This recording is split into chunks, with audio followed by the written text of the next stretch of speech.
SC/ST परियोजना के अंतर्गत जो हमारे आप लोग बीच में अनुसूचित जाति से संबंधित हैं और जो यहाँ पे ललितपुर के सभी ब्लॉक से आए हुए हैं, मढ़ौरा, बाढ़, तालबेहर, जखौरा, और यहाँ पे जो हमारी अध्यक्ष महोदया है पांडे जी है, और आप सभी का किसान भाई एवं बहनों, मैं डॉक्टर दिनेश तिवारी कृषि विज्ञान केंद्र की तरफ से आप लोग का हार्दिक स्वागत है, अभिनंदन है कि आज हमारे इस कार्यक्रम में उपस्थित हुए हैं।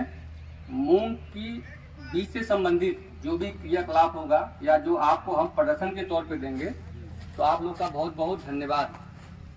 जब भी हम कोई कार्यक्रम करते हैं, खेती करने का प्लान करते हैं, तो ये होता है कि हम क्यों करें। थोड़ा सा मैं आपको इंगित करना चाहूँगा, जो ये मूंग की फसल है उससे जो बीज मिलता है, दाना मिलता है, अनाज मिलता है, सबसे ज्यादा न्यूनतम समर्थन मूल्य किसी का सरकार ने निर्धारित किया है। कितना है? 7,755। तो सभी दलहनी फसलों से ज्यादा न्यूनतम समर्थन मूल्य इस मूंग का निर्धारित है, तो ये हमें करना चाहिए। दूसरा क्या है, ये सबसे कम अवधि वाली फसलें हैं। जो हमारा IIPR है वो 8-10 साल से इसी पे काम हो रहा है। तो कम अवधि मतलब आपका 55 से लेके 65-70 दिन की कुछ ऐसी प्रजातियां हैं जो यहाँ के लिए अनुकूल है। और जो हमारा खरीफ और रबी के जो बीज का समय है, कितना, जो 2.5-3 मंथ होता है, उसमें हम इसको बुआई कर सकते हैं और ये कम अवधि में अच्छा उत्पादन दे सकती है। जैसे है सम्राट है, सीखा है। अगर अच्छी बीज है तो हम 6 किलो से लेके 8 किलो प्रति एकड़ के हिसाब से प्रयोग कर सकते हैं। ये फसल के तौर पर दिया जाएगा। साथ ही साथ ये होता है कि अगर हम सीड ड्रिल से आप लोग करते हैं, बढ़िया करते हैं, उससे अगर बुआई करेंगे तो सिंपल जो आपका सीड ड्रिल में बना होता है 25 से लेकर 30 सेंटीमीटर होता है। ये आपका कौन सा लाइन से लाइन की दूरी, और पौधे से पौधे की दूरी बीच में 8 से 10 सेंटीमीटर। थोड़ा सा बड़ी फसल होती है, तो अगर उससे बुआई करेंगे तो कृषिगत जो क्रियाएं होती हैं खेत में, घास को निकालना हो, दवा का प्रयोग करना हो, और जो हवा हो, टेम्परेचर हो, तापमान हो बराबर मिले, तो वो फायदेमंद होता है। तो प्रयास करें उसको सीड ड्रिल से बुआई करें। तो आपका 40 से 50% उसका भी योगदान होता है। चाहे अपने आप में नाइट्रोजन का स्प्रे करता हो, या तो भूमि में होता है, या तो हम बाह्य रूप में डालते हैं। तो जब भी इसकी बात आती है, तो अगर पहले से मृदा का परीक्षण कराए होंगे आप, तो उसी के अनुसार आप प्रयोग करेंगे। सामान्य परिस्थिति में हम क्या करते हैं कि इसके लिए 20 किलोग्राम नाइट्रोजन, 40 किलोग्राम फास्फोरस और 20 किलोग्राम पोटास की आवश्यकता होती है। ठीक है, तो इसका अगर संभव तो बुआई के समय हम प्रयोग कर सकते हैं। इसके साथ ही साथ कुछ ऐसे पोषक तत्व होते हैं जो यहाँ पे देखा गया है कमी पाया गया है। तो इसके लिए हम सल्फर, जो नाम सुने हैं, ये आपका सेकेंडरी तत्व है, इसका भी हम 20 किलोग्राम प्रति हेक्टेयर की दर से हम प्रयोग कर सकते हैं। इसके साथ ही साथ जिंक सल्फेट अगर संभव हो, उसमें भी 2 तत्व होता है, जिंक और सल्फर। तो इसका भी अगर व्यवस्थाएं है तो खेत में हम प्रयोग कर सकते हैं। और भी अगर सिंपल भाषा में अगर समझे, तो अगर ये सब नहीं है तो सामान्य स्थिति में हम 100 किलोग्राम DAP जो डालते हैं उसको भी हम प्रयोग कर सकते हैं। ठीक है, तो ये सब हम प्रयोग करने से जो उसकी आवश्यकता है उसकी पूर्ति हो जाती है। इसके साथ ही साथ सिंचाई का प्रबंधन, हमने शुरू में बोला था कि गर्मी में, समर में अगर हम प्लान किए हैं या आपको कन्वे भी किए हैं हम, कि जिनके पास सिंचाई की व्यवस्था है उन्हीं को करना है। तो सौभाग्य से आप लोग के पास, सभी के पास जो आए हुए हैं सिंचाई की व्यवस्था है। तो इसमें क्या होता है कि इस समय पानी की आवश्यकता बहुत ज्यादा होता है। आप लोग का भी एक्सपीरियंस होगा, इसमें कम से कम हमें 5 पानी तो चाहिए।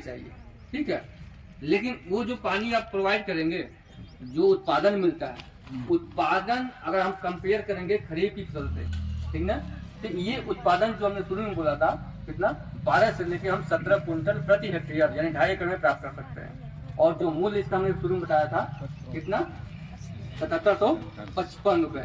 ठीक है, वो मूल्य ये फायदेमंद होता है। जैसा फसल होता है वैसा खरपतवार होता है। जो चीजें फसल को चाहिए वो चीजें खरपतवार को भी चाहिए। तो अगर हमने उस पर कंट्रोल कर दिया तो जो उत्पादन क्षमता वो मिल जाती है। उसमें भी चाहे चौड़ी पत्ती वाला हो चाहे संकरी पत्ती वाला हो, ठीक है ना। अगर बढ़िया से जुताई, जो प्रबंधन की बात आती है, अगर बढ़िया से आप जुताई किए हैं और क्रॉस जुताई की है एक इधर से और इधर से, तो उसमें घास अपने आप में ही कुछ डैमेज हो जाते हैं, मर जाते हैं, ठीक है। अगर पलेवा इरिगेशन कर लिए है, उसके बाद जुताई की है, तो और भी कुछ मात्रा में कंट्रोल हो जाता है, ठीक है। इसके बाद भी हम थोड़ा सा ये भी बोलते हैं कि ये अपने आप में जहर होता है। कौन सा?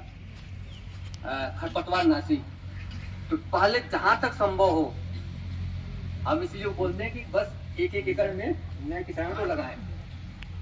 जगह कम है, एरिया कम है, तो प्रयास करें कि आप हाथ से निकालें। 1 एकड़ बहुत ज्यादा नहीं होता है, ठीक है, क्योंकि जो दवा डालते हैं पैसे भी तो लगते हैं, तो पैसे ही बचाना है, खर्च भी देखना है, तो उसका भी थोड़ा सा हमें ध्यान देने की जरूरत है। अगर जिनके पास ज्यादा मात्रा में प्लान किए हैं, ठीक ना, तो उसमें हम दवा का भी यूज कर सकते हैं।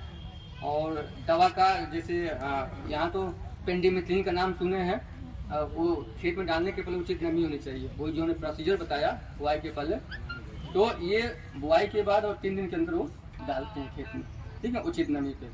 तो ये आपका संकरित पत्ती के साथ साथ हल्का फुल्का चौड़ी पत्ती को भी वो डैमेज करता है। इसके साथ साथ कुछ खरपतवार नाशी ऐसे होते हैं जो बुआई के मतलब स्टैंडिंग क्रॉप में जो फसल हो जाती है, जैसे आपका 20-25 दिन की फसल हो जाए तो उसमें डालते हैं। जैसे आप हिमाजी थापड़ का नाम सुने हैं, ये इसके लिए रिकमेंडेड है कि जो सरकार की मंशा है प्राकृतिक खेती को बढ़ावा दिया जाए।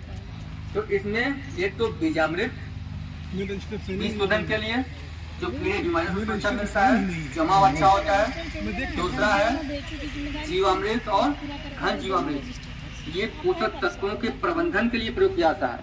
ये प्रत्यक्ष या अप्रत्यक्ष रूप से पोषक तत्व पौधों को उपलब्ध कराता है और मृदा की उर्वरता को बनाए रखता है। इसके साथ साथ क्या होता है, कीट नियंत्रण के लिए 2 चीजें हमने, जो मैं बोल रहा हूँ सब यहाँ पे बनाए हैं।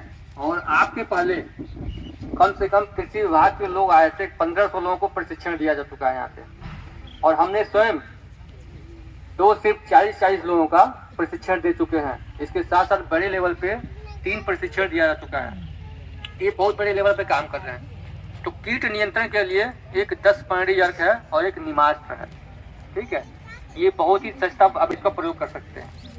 तो एक करके थोड़ा सा हम बीजामृत बनाने के लिए क्या है, एक ड्रम चाहिए, चाहे आपका 100 लीटर का हो, 50 लीटर का हो, या आपका 200 लीटर का, तो उसे ड्रम चाहिए।